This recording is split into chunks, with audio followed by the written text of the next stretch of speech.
দারুণ স্বাদে দুর্দান্ত একটি রেসিপি নিয়ে চলে এসেছি তোমাদের সঙ্গে শেয়ার করব বলে। খেতেও যেমন সুস্বাদু, শরীরের পক্ষেও উপকারী। নমস্কার বন্ধুরা, মাই কিচেন উইথ ব্লগ চ্যানেলে তোমাদের সবাইকে স্বাগতম। আজকে আমি একটা নতুন রান্না নিয়ে চলে এসেছি তোমাদের সঙ্গে শেয়ার করব বলে। তো চলো, আজকে বুঝতেই পারছো আমি কি রান্না করব। তো চলো রেসিপিটা শুরু করে দিই। তো দেখতে পাচ্ছ আমি এই শাকটা নিয়েছি। শাকটা কে কী নামে জানো কমেন্টে করে জানাবে। আমাদের এখানে বলে তেলাকুচু শাক। এই শাকটা বেশিরভাগ বেড়া বা কোনো গাছের লতার মতো বেয়ে যায়, কিন্তু খেতে খুব সুন্দর। তো দেখো, কচি কচি আমি নরম শাকগুলো নিয়েছি। তো চলো শাকটা গিয়ে দেখো কিভাবে বাছতে হয়, পরিষ্কার করতে হয়। এই যে লম্বা লম্বা সুরের মতো দেখছো, এইগুলোকে কেটে ফেলে দিয়ে বাকি সবটুকুই কুচিয়ে নিলেই হয়ে যাবে। তো দেখো এই যে এই জিনিসটা,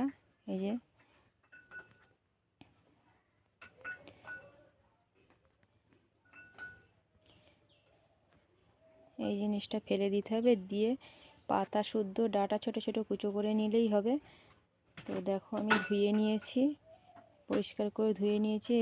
এই রান্নাটা পুরোটাই করব কম মশলা দিয়ে, মশলাই ছাড়া বলা চলে। তো দেখো আমি উনুনে কড়াই বসিয়ে তেল দিয়ে দিয়েছি। এবার শাকটা তুলে দেবো।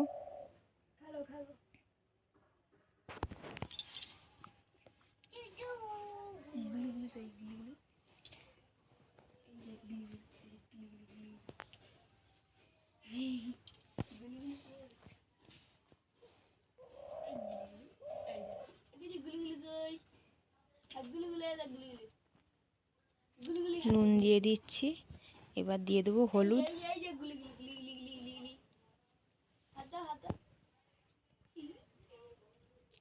আর 4-5টা কাঁচা লঙ্কা চিড়ে দিলাম।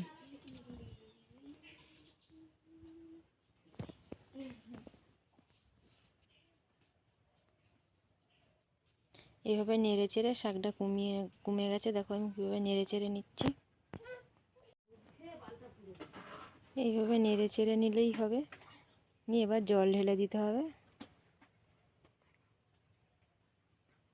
তো দেখতে পাচ্ছ আমি একটু জলটা দিয়ে দিলাম।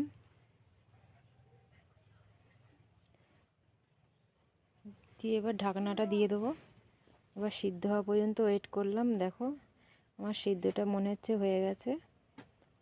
তোমাদের দেখাচ্ছি, দেখো আলুগুলো সিদ্ধ হয়ে গেছে। এবার নাবিয়ে নেব। নাবিয়েই তো আবার কড়াই চাপিয়ে দিয়েছি। এবার তেল দিয়ে দেবো।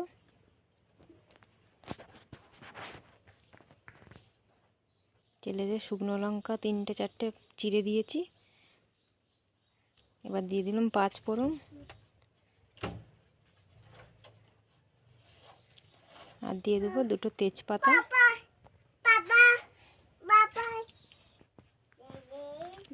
আর দিয়ে দিলাম একটু রসুন, শিলে হালকা থেতো করে নিয়েছি। এবার রসুনটা ভেজে নেবো ভালো করে, যাতে রসুনের কাঁচা গন্ধটা চলে যায়।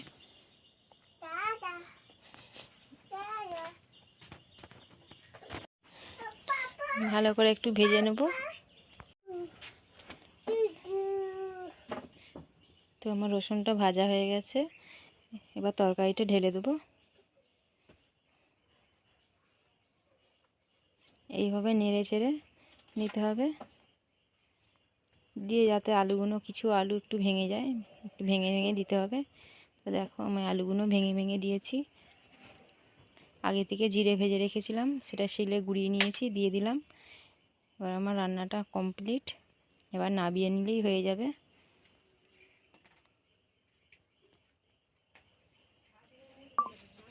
তোমরা বন্ধুরা বাড়িতে করে খেয়ে দেখবে কত সুন্দর লাগে, যেমন খেতেও সুন্দর, শরীরের পক্ষেও উপকারী।